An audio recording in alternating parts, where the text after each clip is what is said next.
Right, we might kick off, I think, because it's sort of 11:30 Queensland time, and I guess a little bit later for you guys who are in the southern states, which is good. So, look, what I might do is firstly just sort of welcome you to the first of a series of Prospera webinars that we're going to be running, covering, I guess, the new version 5 functionality. So this is the first in a series. My name's Aaron Satchell, and so together with myself and Greg McCurdy, we'll be running series of weekly webinars over the coming 3 months on a variety of topics. So this is the first one there.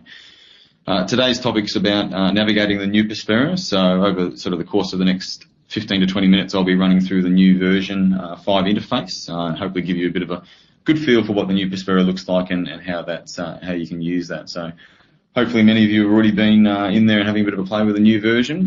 So hopefully this will just give you a bit more of an idea of some of the new pieces of functionality and the bits and pieces as we go along. We are a small group, I think, this morning, so feel free to jump in any bit along the way and have a chat and ask some questions if need be along the way, and we can make it a bit interactive as we move along as well. So the first thing you'll notice, we'll just log in quickly here. So the first thing you'll notice is, I guess, a very new redesigned dashboard page on the front page here. So a couple of new pieces of functionality that we've developed on this page here. Starting with the search bar in the top right-hand corner, which you would have noticed. So the search bar in the top right here, we can actually begin typing into this and search for clients now. So in this case here, I've searched for Karen, and that's brought up Karen and Peter, one of my example clients here. But we could also use the search section there to type in the prospect status as well. So we could type in prospect or fee-only client, and that would summarise them there for us as well. And then also the description in the scenario name as well. So just a little bit easier to go and find clients from that regard there. You can get back to your dashboard page by clicking on the Prospera logo on the top left-hand corner here, or you can click on the dashboard button in the top right as well to make it a little bit easier. When you're on this page here, so you'll notice that the navigation across the bottom here, so if you've got and a lot of you do have quite a lot of clients in Prospera, so you can navigate between those pages by using the navigation buttons in the lower right-hand corner there. Some of the feedback that we've received just recently is that having the alphabet across the bottom like we used to, I think it was across the top previously, was quite useful because you could quickly skip to a client's name. So we're going to actually shortly bring that back as well and have the alphabet instead of these little dots across the bottom here to make navigation a little bit easier for you there. The Add New Client button is also still across the bottom there as well, so you can add a new client in exactly the same process that you did before by using that button at the very bottom there, which is really quite useful. System messages, so I don't have any here, but there's system messages down the right-hand side. There's a refresh button on the right there now as well, which makes it a bit easier to refresh any of the updates as they come along, but in this case I don't have any to show you. Okay, so let's have a look at a client. So in this case here, I'm going to have a look at Karen and Peter Accumulator. So clicking on the client will take you into the client's client file. First thing you'll notice here is it's very different to what it used to look like. We've redesigned the menu to be down the left-hand side. So a lot of the input sections that you would have previously used that were across the top are now ordered down the left-hand side of the menu here. So you can see that down the left here. So we've got accounts, fees, assets, super, and income. We'll have a look at those all in a moment. The very first page you land on once you go into the client file is the client details screen. So in here you can change all of those pieces of familiar information that you would have previously changed in terms of your fact find date, your modelling start date, and those pieces of detail. They're all on this page here. And to come back to that page, so if I'm in this client and I'm modelling through there, I can actually go through and click on Accumulator across the top here, and that would take me to this page. I can then also navigate to the individual client by clicking on the individual client's name. So Peter in this case here and all of his member details. And I can change those member details there. And then I can also click on Karen as well, and that would take me to all of her member details. So you can see that's sort of all the client's fact find information that we've stored in that section there, nice and easily. So I can go back to the client's details by clicking on Accumulator, Karen and Peter, and that takes me back to that key page there, that one. Okay, so let's have a look at some of the input pages down the left-hand side. So the first one we're going to have a look at is the accounts section. So most of you will already be familiar with the accounts section in terms of storing your primary line of credit and your investment line of credit and those sorts of things. Looks a little bit different now in that at the very top of any of these input screens, we've got this message area at the very top here. So previously you would have had to have gone into the accounts and it would have given you some warning messages and those bits and pieces depending upon some of the modelling issues that we might have had. I think we've got some people jumping on the call. Just a second.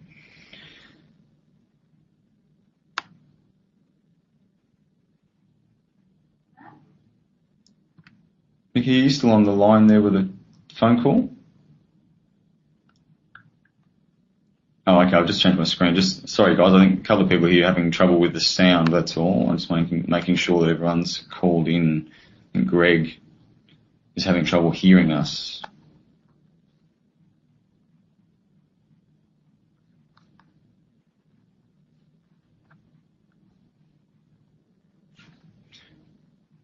Everyone else on the line? Can everyone else hear us that's actually called in? Okay.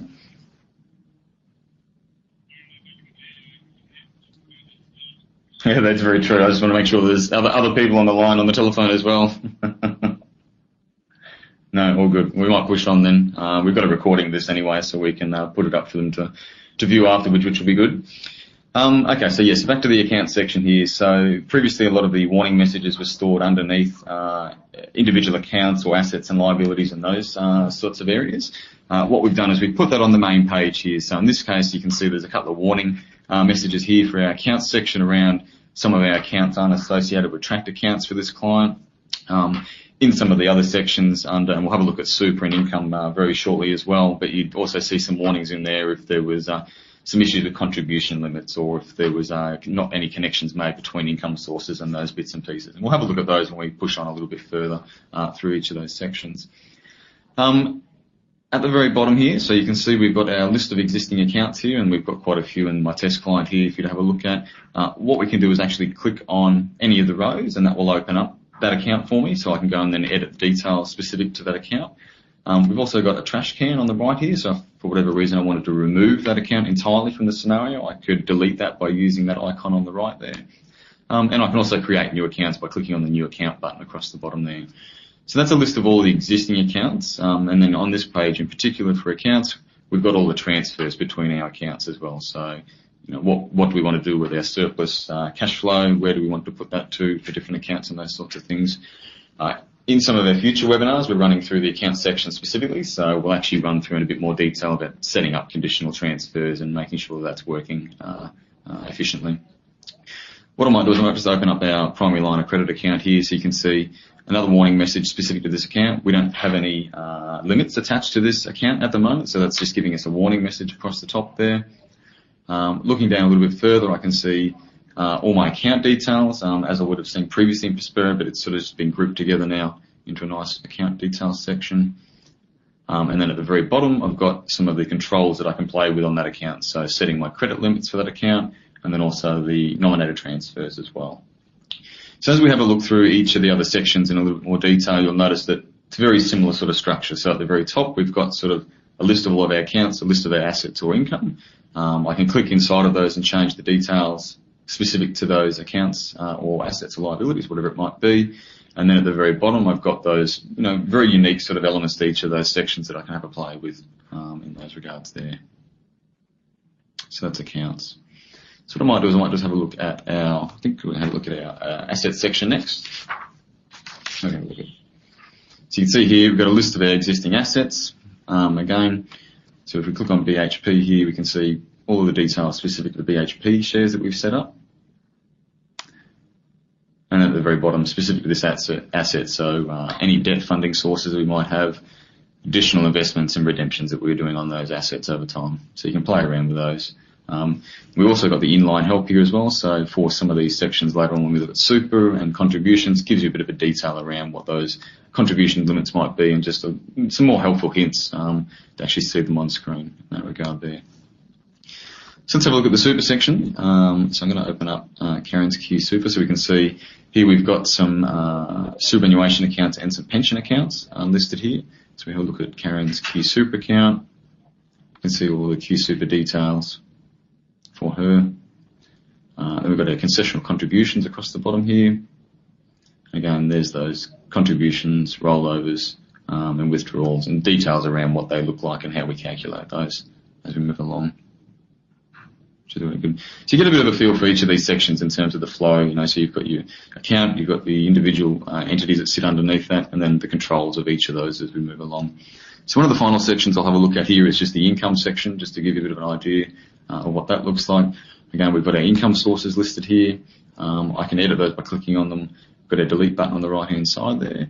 So I'm just going to open up Q Super Salary here for Karen. Salary details across the top in terms of start and end dates and those bits and pieces. And down the bottom, this is where we can play around with our contributions into our super accounts, and then our salary sacrifice for motor vehicles and PBI and those sorts of things. So I guess they're all the sections that I was going to cover, I guess, from a navigation standpoint on the left-hand side menu there. Was there any questions with anyone on the line around, I guess, the navigation? We're definitely going to go into a bit more detail in future webinars around, using those sections, particularly with the introduction of self-managed super funds and trusts, and go into a bit more detail on those ones specifically. But was there any questions around the navigation so far for anyone that's been using Prospera so far? No questions? Very good. Okay, so one of the final sections I wanted to cover today in our webinar before we wrap up is the scenario switching menu, which is new to version 5. So you will have noticed that in the top right-hand corner of our screen, we've got this section which is a drop-down, and in here we've got a list of all of our modelled scenarios. So for my example client here, we've got a series of scenarios that I've created over time for various bits and pieces. At the moment, we can see that by looking at this, we're in the salary sacrifice, delayed and managed fund scenario. This drop-down menu enables me to quickly change between scenarios. So I can move between the one that I was just on and the low income with investment property scenario, and I can move between the test super scenario.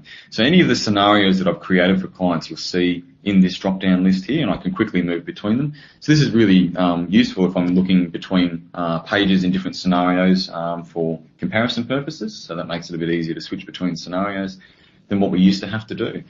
The other selection in this drop-down menu you see here is this Manage Scenarios button at the very bottom here.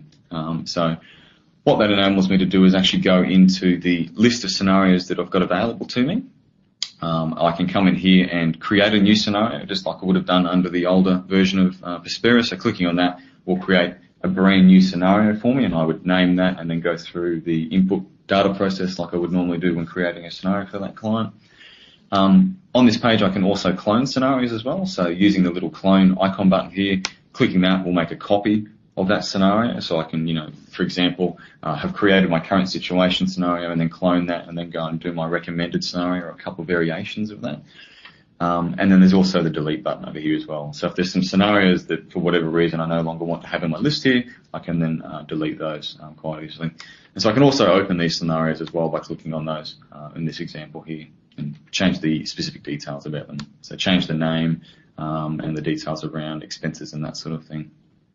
So this is pretty exciting. I mean, this is a very new functionality in the new version of Prospera, so it makes it, really easy for you to, quickly move between modelled scenarios you've got on a client's account. Very useful to, be able to do that scenario comparison from that perspective there. Was there any other questions? I guess any questions we had before we wrapped up that session? I mean, this is a very, very short session today, quick 15 minutes on navigation. Next week we're going to be running another webinar on the 25th of February, which will be covering our self-managed super funds module in Prospera version 5. So looking forward to running you through that and what that looks like and how that works. But I guess